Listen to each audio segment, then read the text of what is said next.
All right. Got to get both cameras set up here.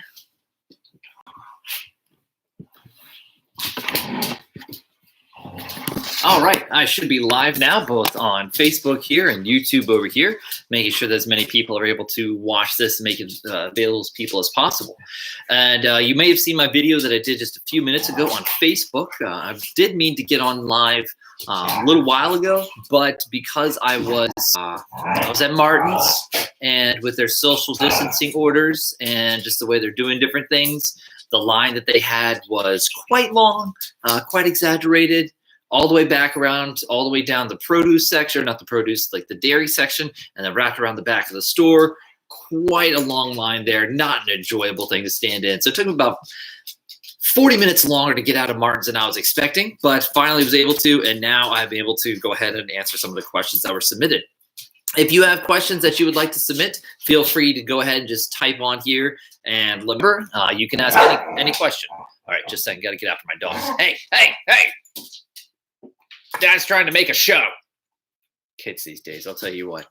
And so go ahead and submit the questions. It can be anything. It can be personal, political, spiritual, historical, scientific. You can ask the question. Doesn't mean I'll answer it, but feel free to ask the question.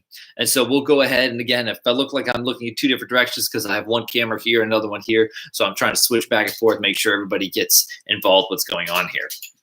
All right. A couple of the questions I was asked. One of them was, and well, I don't know. That's a good question there. If you look at it, the same kind of thing can be said about blonde or different things there where the hair is not quite the solid color that they say it is. That's just what they do. Tradition speaks for itself there. And my dog keeps making noises, so you have to excuse him. He's still a puppy. And so I have that there. Another one. Let's see here. How many packets of fruit snacks do I eat in a month? Now, for those who do not know, I greatly enjoy fruit snacks. They are very easy to handle. Oftentimes, they are in like personal snack size bits there, so a couple of pieces are available for everything, and it's quite enjoyable. So, how many of those do I eat in a month? 2 or 3 a week. So I kind of space it out there a little. It's more of a snack than it is a common thing that I eat there. So in a month, probably about 12 packs of fruit snacks. It's pretty enjoyable to have there. Another question that was submitted, if I could have a superpower, what would it be? Now, you see, that's an interesting different superpowers that are out there and available, and there's some major problems with them. First of all, let's look at flying. All right, if I'm flying through the air, and all I have is the power of flight, and okay, you think Superman, he's got his arms out in front of him, he's flying, he's going through there, doing a great job. They never show you how many bugs he runs into, or his face flapping in the breeze, all those kind of things. Well, he's superhuman, so he's not even human, but he's got super strength and everything. So obviously his face is not going to flap around everywhere. But he has that there, so it's a little bit different for him. So I wouldn't want the flight because I don't want the bugs in my teeth. The teleportation, you see, I look at that more from, granted it's a superpower, so it's not really scientific. But if I teleport myself, the Earth is always moving. It's always rotating. It's always orbiting. So how do I even know if I'm going to be put in the spot I want to be, or I don't blink into a wall or another person or something like that? Another superpower that I mentioned there, the stop time. Well, that one, I could stop time, but there's a bunch of stuff in time. All right, you have just even dust particles. They say that if you were to stop time and all the particles that were there that they had, you would kind of, push through, and then the particles would rip you to pieces. So honestly, if I had a superpower, I would say to read minds. That's the one I'd probably go with there. But I want to be able to turn it on and off, because there's some people I look at and I'm just don't want to know what's going on up inside of there. There's others that I look at and I'm like, boy, if I could figure out what you were thinking, it would be so much easier. Are you?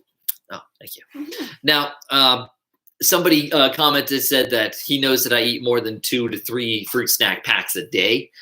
That's not always true. Sometimes that happens. Actually, I've been eating more than I normally do because of this whole social quarantine thing. You get kind of bored, and so you just kind of start piling on the snack goods. And sometimes you go from oatmeal pies and Swiss Miss cakes to the fruit snacks, and you just can't help yourself.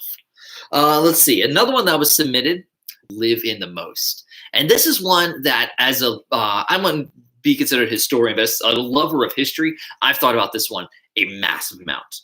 And if we're looking at it, the one that I would like to live in, and this is going to be a cheesy answer that you're going to look at and say, well, that doesn't count, is honestly the period we're in now. And I think about that for several different reasons. Now, obviously, the time period that we're in now has its problems. I totally understand. I totally appreciate that. It's not perfect in any way, shape, or form. But you go back even 60 years ago, and if somebody had a sore tooth or just different things like medical situations going on there and what they would work with and just different things there and the political upheaval and all that, it's not good. All right, it wasn't too long ago in historical context that everything, we got massive amounts of indoor plumbing across the world and on the historical timeline there. Now, on the other side, there are a lot of time periods that I would love to visit.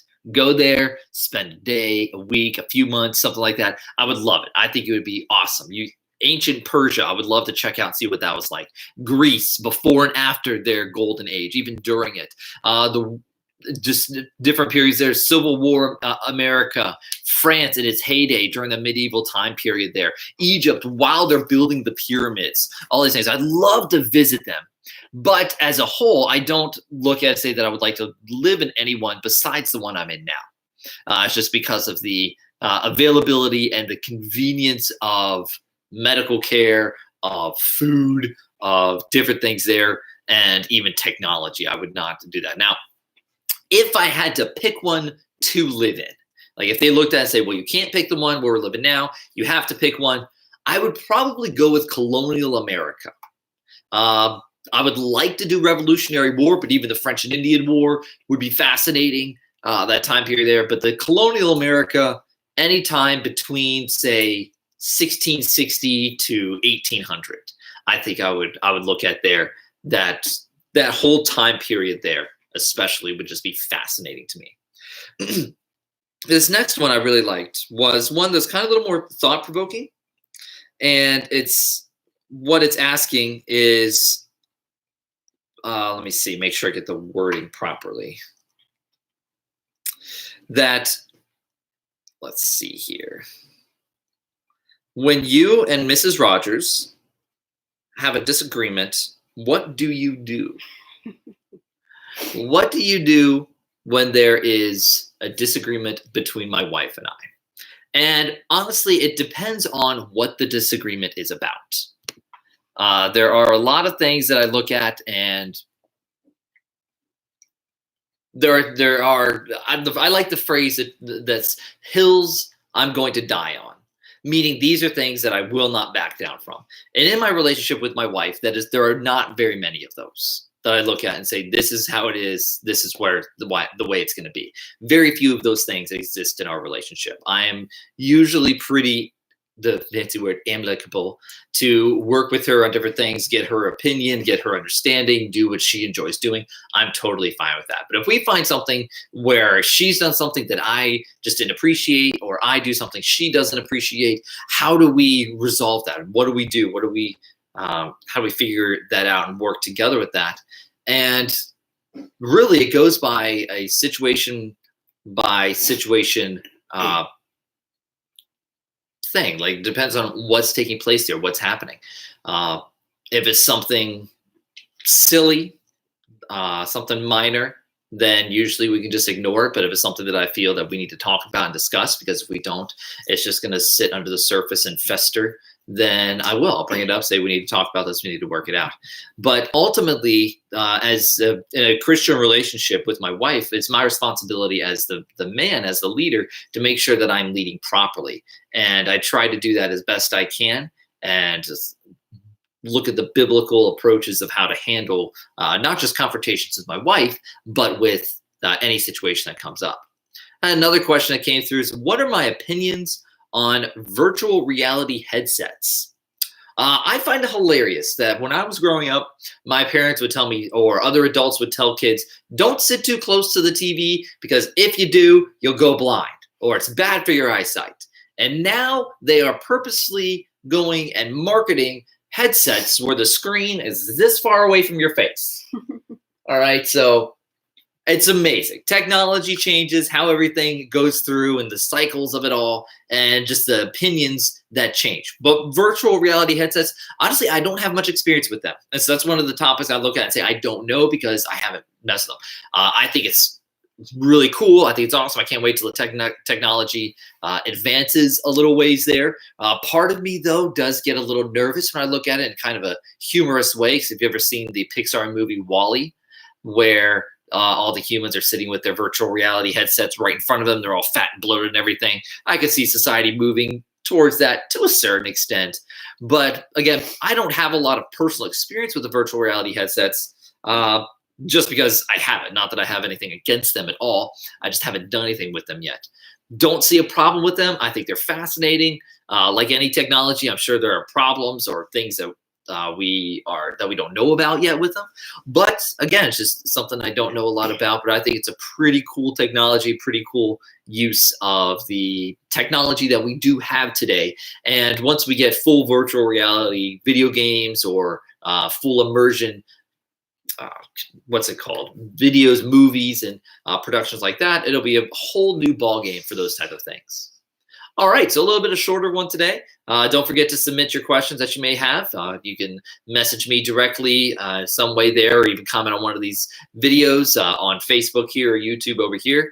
That we will put them up, and I'll answer those questions next time. I hope you guys have a great weekend and a wonderful Easter. And now we end.